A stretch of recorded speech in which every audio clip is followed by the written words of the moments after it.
Hi everyone, welcome to my channel. In the previous video, we learned about 7th class social 13th lesson Vijayanagara Kingdom up to military leaders. Now, we are going to learn some more information about Vijayanagara Kingdom. Captains of the troops, the Amaranayakas. The entire kingdom was actually controlled and administered by the commanders of these armies. Let us find out who they were and what they did. Read the following account left by Domingo Pace about Vijayanagara during Krishnadevaraya's period. సైనిక దళాల నాయకుడు. అయితే మనము ఇంతకుముందు రెండవ దేవరాయలు భారతదేశంలోనే ఆధునిక అశ్వదళం అంటే క్యావలరీ అండ్ సైనిక దళం ఫైర్ ఆర్మ్స్ కలిసి ఒక పవర్ఫుల్ సైన్యాన్ని ఏర్పరచుకున్నాడని ఇంతకుముందు పాటలో మనం చెప్పుకున్నాం కదా. ఈ విజయనగర సామ్రాజ్యంలో ఈ సైనిక అధికారులే పరిపాలనను చూసుకునేవారు. వారు ఎవరో వారు పరిపాలనను ఎలా సాగించారో ఇప్పుడు చూద్దాం. This king has a million fighting troops which include 35,000 cavalry horse riders ready to be dispatched to any quarter whenever necessary. He is the most feared king in these parts. ఎంతో మంది విదేశీ యాత్రికులు ఈ విజయనగరాన్ని చూడడానికి వచ్చారని మనము చూసాం కదా. ఒకసారి చెప్పండి, ఎవరెవరు వచ్చారో ఒకసారి చెప్పండి. ఇటలీ నుండి నికోలో కోంటి, ఇతను ఏ సంవత్సరంలో వచ్చాడు? 1420 CEలో వచ్చాడు. తర్వాత అబ్దుల్ రజాక్, మరి ఇతను ఎవరు? పర్షియన్ వర్తకుడు. ఇతను ఏ సంవత్సరంలో వచ్చాడు? 1443 CE. CE అంటే ఏంటిది? కామన్ ఎరా. తర్వాత పోర్చుగీస్ నుండి డొమింగో పేజ్ వచ్చాడు. మరి ఇతను ఏ సంవత్సరంలో వచ్చాడు? 1520 CEలో ఇతను వచ్చాడు. తర్వాత లాస్ట్ మ్యూనిజ్, ఇతను ఏ సంవత్సరంలో వచ్చాడు? 1537లో ఇతను వచ్చాడు. ఇలా చాలా మంది విదేశీ యాత్రికులు ఈ విజయనగర సామ్రాజ్యాన్ని సందర్శించడానికి వచ్చారు. ఇక్కడ ఇందులో ఉన్న ఈ అబ్దుల్ రజాక్ ఏమన్నాడంటే, ఈ విజయనగరం 7 వలయాలతో అంటే 7 రింగ్స్తో ఏర్పడి పెద్ద కోటగోడలు కలిగి చాలా స్ట్రాంగ్గా ఉంది అన్నాడు కదా. ఏమన్నాడు? ఈ విజయనగర సామ్రాజ్యం అనేది 7 వలయాలతో ఏర్పడి పెద్ద కోటగోడలు కలిగి ఉంది, ఇది చాలా స్ట్రాంగ్గా ఉంది అని అబ్దుల్ రజాక్ అన్నాడు. తర్వాత డొమింగో పేజ్ ఏమన్నాడు? ఈ విజయనగర సామ్రాజ్యాన్ని పాలించిన రాజులు ఈ నగరాన్ని పెద్ద పెద్ద కోటగోడలు మరియు గోపురాలు అంటే ఏంటి? టవర్స్తో చాలా బలంగా నిర్మించుకున్నారని ఇతను చెప్పుకుంటూ వచ్చాడు. ఇలాంటి కోటలను నేను ఎక్కడా చూడలేదు అని అన్నాడు. ఈ డొమింగో పేజ్ ఏమన్నాడంటే, శ్రీకృష్ణదేవరాయల కాలంలో విజయనగరానికి వచ్చినప్పుడు కొన్ని విషయాలు చెప్పాడు. అదేంటో చూద్దాం. ఈ శ్రీకృష్ణదేవరాయల వద్ద లక్షల కొద్ది బలమైన సైన్యం ఉంది. అందులో 35,000 అశ్వదళం అంటే గుర్రాల పైన వెళ్ళే సైన్యం. ఏ సమయంలోనైనా ఎక్కడికైనా యుద్ధం చేయడానికి సిద్ధంగా ఉండేదని ఈ డొమింగో పేజ్ చెప్పాడు. ఈ సైన్యంని చూసి ఈ శ్రీకృష్ణదేవరాయలకు ఇతర రాజులు భయపడతారని కూడా చెప్పాడు. ఎవరి యాత్రికుడు? ఇతని పేరేంటి? Domingo page. The captains of these troops are the nobles of his kingdom and they hold the city, the towns and the villages of the kingdom. There are captains among them who have a revenue of about 1 million gold coins. సైనిక దళ అధికారులను అంటే troops క్యాప్టెన్స్ని ఇలా నియమించబడ్డ సైనిక అధికారులకు రాజ్యంలోని పట్టణాల మీద, నగరాల మీద, గ్రామాల మీద అధికారం ఉంది. అంటే ఈ పట్టణాల మీద, గ్రామాల మీద వీళ్ళు అధికారాన్ని చెలాయించేవారు అన్నట్టు. ఇందులో కొందరు ప్రజల వద్ద నుండి లక్షల కొద్ది బంగారు నాణాలను పన్నులుగా వసూలు చేసుకునేవారు. ఎందుకంటే ఆ గ్రామాలపైన వీరికి అధికారం ఉంది కాబట్టి ఆ ప్రజల దగ్గర నుండి పన్నుగా రెవెన్యూను వసూలు చేసుకునేవారు. Others 200, 300 or 500 or 1000 coins the king fixes for each according to his revenue, the number of troops which he must maintain on foot, on horse and elephants. మరి కొంతమంది 200 లేదంటే 300, 500 1000 నాణాల చొప్పున వసూలు చేసుకునేవారు. మరి ఇలా పన్నును ఎవరికి నచ్చినంత వారు వసూలు చేసుకునేవారా?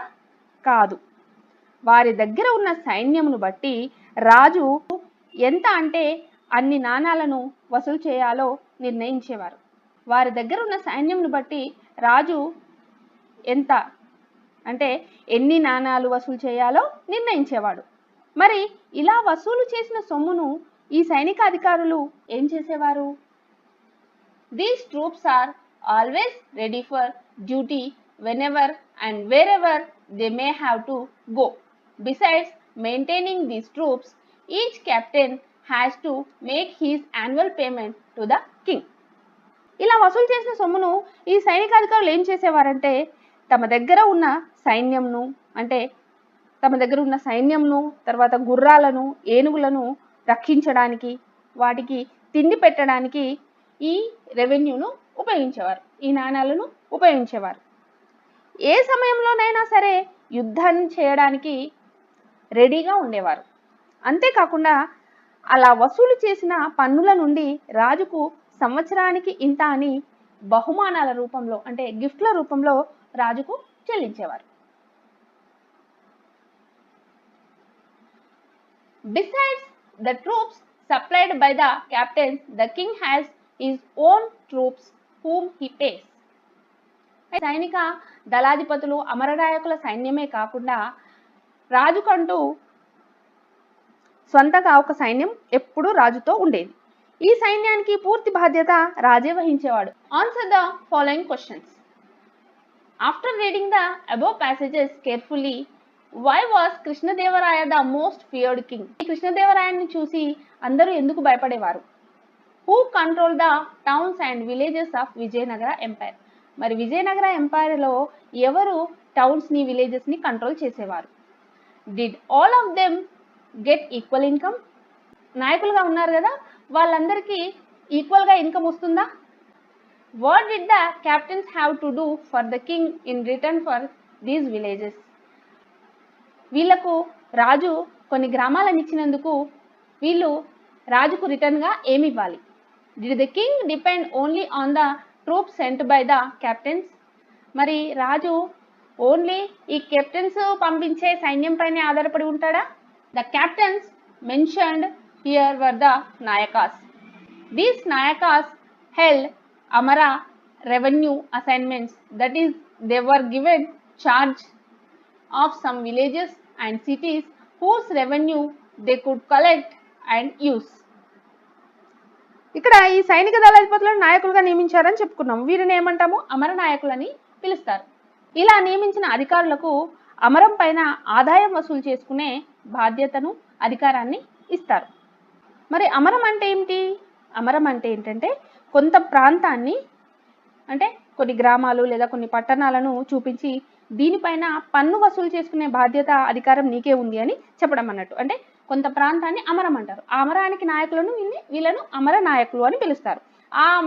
ఆ ప్రాంతం పైన వీళ్ళకు అధికారాలు ఉంటాయి. ఏమంటే పన్ను వసూలు చేసుకోవడానికి, లేకపోతే అక్కడ ఏమైనా తప్పులు చేస్తుంటే వాళ్ళని శిక్షించడానికి, ఇలాంటి అధికారాలన్నీ ఆ ప్రాంతం పైన ఉంటుంది. ఆ ప్రాంతాన్ని అమరం అంటారు. దానికి నాయకులను అమర నాయక అని పిలుస్తారు.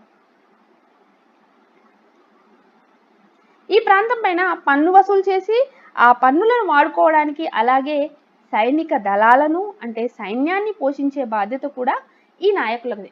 They had an obligation to maintain a certain number of troops for keeping the revenue of such assignments.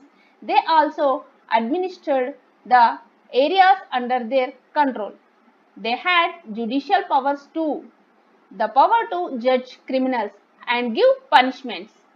This was quite similar to the system of the Delhi Sultanate, whose nobles or amirs were given similar revenue assignments called iktas.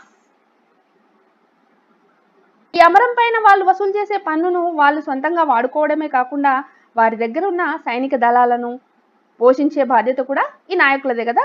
వీరి కింద ఉన్న ప్రాంతాలపై పరిపాలన, న్యాయపరమైన అధికారాలను వీళ్ళు కలిగి ఉంటారు. అంటే ఆ ప్రాంతం పైన మొత్తం న్యాయపరమైన అధికారాలు, ఎవరైనా నేరస్తులకు శిక్షలు విధించే అధికారం కూడా ఈ నాయకులకు ఉండేది. మరి ఈ పద్ధతి ఢిల్లీ సుల్తాన్ల పరిపాలనను పోలి ఉంది.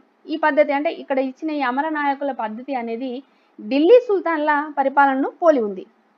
ఢిల్లీ సుల్తాన్లు కూడా ఇక్తాల అధికారులైన అమీర్లకు రెవెన్యూ అంటే పన్ను వసూలు చేసుకునే అధికారం ఇచ్చారు. ఇక్తాలకు అధికారులైన అమీర్లు, ఇక్కడ మనం అమర నాయకులు అంటున్నాం, వాళ్ళని అక్కడ అమీర్లు అన్నారు. Most of the Amara Nayakas were Telugu warriors. They recruited their soldiers usually from among their own villages or kinsmen and trained them. ఇక్కడ ఉన్న చాలా మంది అమర నాయకులు తెలుగు వీరులే. వీరు తమ సొంత గ్రామాల నుండి వారి బంధువులను సైనికులుగా నియమించి వాళ్లకు శిక్షణ కూడా ఇచ్చేవారు. ఇలా నియమించిన ఈ బంధు సైన్యము రాజు కంటే ఎక్కువగా ఈ నాయకులు అంటే ఎవరైతే వీళ్ళని నియమించారో ఆ నాయకులకు, అమర నాయకులకే మంచి నమ్మకస్తులుగా ఉండేవారు. These armies were loyal to the Nayakas rather than to the king. Many powerful Nayakas like Salva Narasimha or Narasanayaka controlled vast areas and at times could even challenge the Vijayanagara kings. In fact, some of them were so powerful that when a king died, they took control of power in their own hands and themselves became kings. ఇలా బంధు సైన్యం నుంచి తీసుకొచ్చుకున్న సైనికులు ఎవరికి నమ్మకస్తులుగా ఉండేవారు? రాజు కంటే ఎక్కువగా ఎవరైతే తమను నియమించారో ఆ అమర నాయకులకే నమ్మకస్తులుగా ఉండేవారు. అయితే ఇలా పెద్ద సైన్యాన్ని ఏర్పరచుకొని రాజుకే ఛాలెంజ్గా నిలిచిన వాళ్ళు కొంతమంది ఉన్నారు. వాళ్ళు ఎవరంటే సాలువ నరసింహ, ఇంకొకరు నరస నాయకుడు. ఇలా పెద్ద ప్రాంతాలపై వీళ్ళకి అధికారం పొంది పెద్ద సైన్యాన్ని వీళ్ళు ఏర్పాటు చేసుకొని విజయనగర రాజులకు ఎదురుగా నిలబడి పోరాడారు. ఒకవేళ రాజు కనుక చనిపోతే ఇలాంటి శక్తివంతమైన నాయకులు రాజ్యాన్ని తమ చేతుల్లోకి తీసుకొని తమని తాము రాజుగా ప్రకటించుకునేవారు. ఎందుకంటే వీళ్ళ దగ్గర పెద్ద సైన్యం ఉంది కాబట్టి వీళ్ళు రాజుతో పోరాడేవారు. అదేవిధంగా రాజుకు ఏమైనా ప్రమాదం ఏర్పడితే అక్కడ శక్తివంతమైన వాళ్ళు వీళ్ళే కాబట్టి మేమే రాజులు అని ప్రకటించుకునేవాళ్ళు. We will see the next part of the lesson in the next video. ఈ వీడియో కనుక నచ్చినట్లయితే ఈ వీడియోని లైక్ చేయండి, షేర్ చేయండి, అలాగే నా ఛానల్ను సబ్స్క్రైబ్ చేసుకోండి. మరో వీడియోతో మీ ముందుంటాను.